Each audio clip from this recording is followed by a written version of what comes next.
Lecture de la lettre de saint Paul apôtre aux Éphésiens. Frères, vous étiez des morts par suite des fautes et des péchés qui marquaient autrefois votre conduite, soumise aux forces mauvaises de ce monde, au prince du mal qui s'interpose entre le ciel et nous, et dont le souffle est maintenant à l'œuvre en ceux qui désobéissent à Dieu. Et nous aussi, nous étions tous de ceux-là, quand nous vivions suivant les convoitises de notre chair, cédant aux caprices de la chair et des pensées, nous qui étions, de par nous-mêmes, voués à la colère comme tous les autres. Mais Dieu est riche en miséricorde. À cause du grand amour dont il nous a aimés, nous qui étions des morts par suite de nos fautes, il nous a donné la vie avec le Christ. C'est bien par grâce que vous êtes sauvés. Avec lui, il nous a ressuscités et nous a fait siéger aux cieux, dans le Christ Jésus.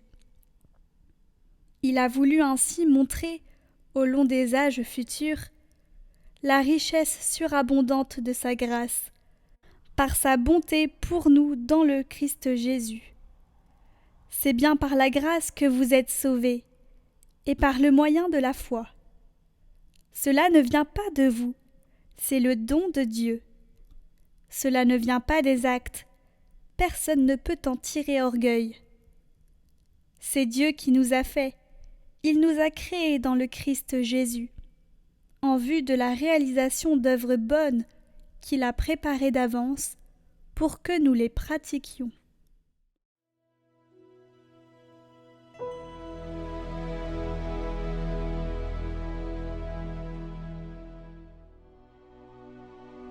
Dieu nous a fait et nous sommes à lui. Acclamez le Seigneur terre entière, servez le Seigneur dans l'allégresse, venez à lui avec des chants de joie. Reconnaissez que le Seigneur est Dieu, il nous a fait et nous sommes à lui, nous son peuple, son troupeau. Venez dans sa maison lui rendre grâce, dans sa demeure chanter ses louanges. Rendez-lui grâce et bénissez son nom. Oui, le Seigneur est bon, éternel est son amour. Sa fidélité demeure d'âge en âge.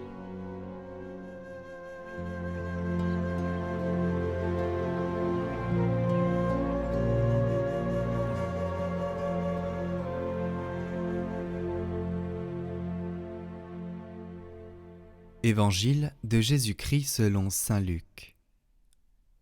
En ce temps-là, du milieu de la foule, quelqu'un demanda à Jésus : « Maître, dis à mon frère de partager avec moi notre héritage. » Jésus lui répondit : « Homme, qui donc m'a établi pour être votre juge ou l'arbitre de vos partages ?»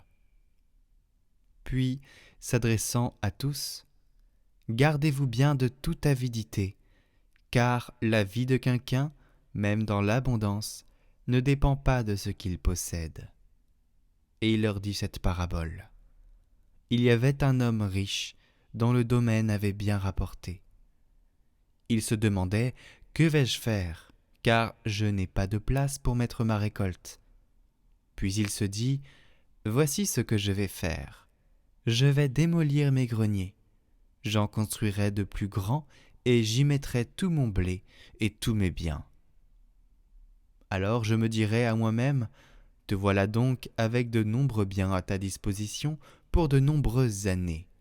Repose-toi, mange, bois, jouis de l'existence. » Mais Dieu lui dit : « Tu es fou. Cette nuit même, on va te redemander ta vie, et ce que tu auras accumulé, qui l'aura ? » Voilà ce qui arrive à celui qui amasse pour lui-même au lieu d'être riche en vue de Dieu.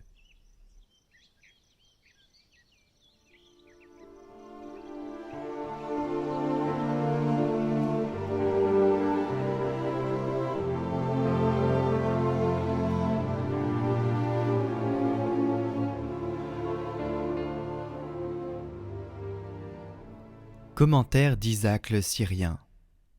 Seigneur, rends-moi digne de mépriser ma vie pour la vie qui est en toi. La vie dans ce monde est semblable à ceux qui se servent des lettres pour former des mots. Lorsqu'on le veut, on ajoute, on retranche, on change les lettres. Mais la vie du monde à venir est semblable à ce qui est écrit sans la moindre faute dans des livres scellés du sceau royal, où il n'y a rien à ajouter et où rien ne manque. Donc, tant que nous sommes au milieu du changement, soyons attentifs à nous-mêmes.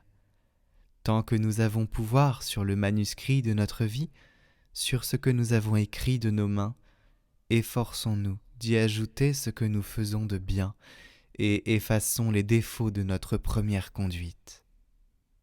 Tant que nous sommes en ce monde, Dieu n'appose le sceau ni sur le bien ni sur le mal. Il ne le fait qu'à l'heure de notre exode, quand s'achève notre œuvre, au moment où nous allons partir.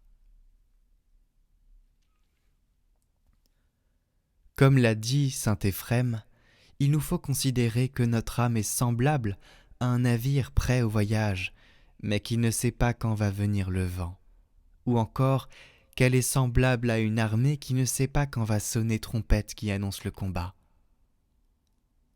S'il dit cela du navire et de l'armée qui attendent une chose qui peut-être n'arrivera pas, combien faut-il que nous nous préparions avant que vienne ce jour brusquement, que soit jeté le pont et soit ouverte la porte du monde nouveau? Puisse le Christ, le médiateur de notre vie, nous donner d'être prêts.